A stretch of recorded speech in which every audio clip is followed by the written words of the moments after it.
Alors nous avons organisé entre le 15 mars et le 22 avril 16 réunions de territoire.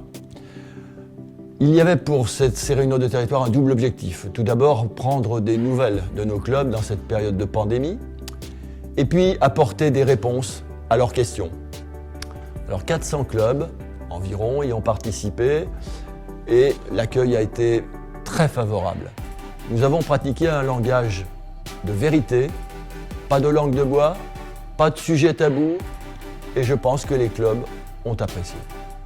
À l'avenir, le comité de directeurs envisage de pérenniser cette formule dématérialisée de réunion de territoire tout en laissant une réunion en présentiel pour permettre de favoriser la convivialité que malheureusement nous n'avons pas dans ces réunions dématérialisées. Nous nous sommes engagés, au moment des élections, à ce qu'aucune décision qui impacte notre football alsacien ne soit prise sans l'avis des clubs. Ces comités de territoire sont composés bien entendu d'un administrateur du comité directeur.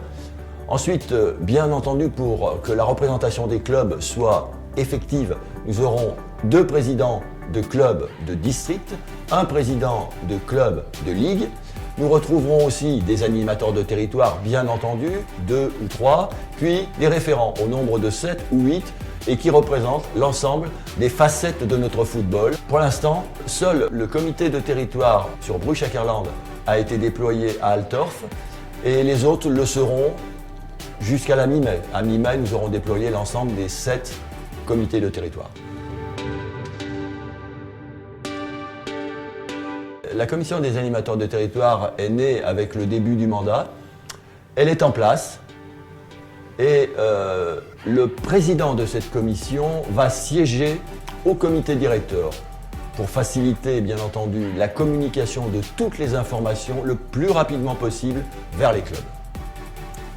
Alors cette commission s'est structurée, s'est réorganisée totalement de façon à ce que les messages passent très vite vers les clubs. Aujourd'hui, nous avons une vingtaine d'animateurs de territoire. Bien entendu, aujourd'hui, l'objectif, c'est d'avoir un animateur de territoire pour 15 clubs. Ça, c'est la jauge idéale. Nous allons recruter une vingtaine d'animateurs de territoire, ce qui va porter le nombre de nos animateurs de territoire à 40 à peu près. Alors, le district est venu en aide à ces clubs à hauteur de 260 000 €. Nous travaillons aujourd'hui avec la CEA pour permettre de flécher les ressources possibles pour nos clubs. Et ensuite, nous nous sommes rapprochés de la préfecture pour travailler avec elle sur la réouverture des buvettes. C'est un sujet important pour les trésoreries. Nous travaillons également avec la SGEF sur la mise en place et ce serait une première extrêmement importante, de nombreux BMF en apprentissage pour aider nos clubs, d'une part à se structurer et d'autre part à encadrer les jeunes de 6 à 11 ans. Une commission dite CEA a été mise en place.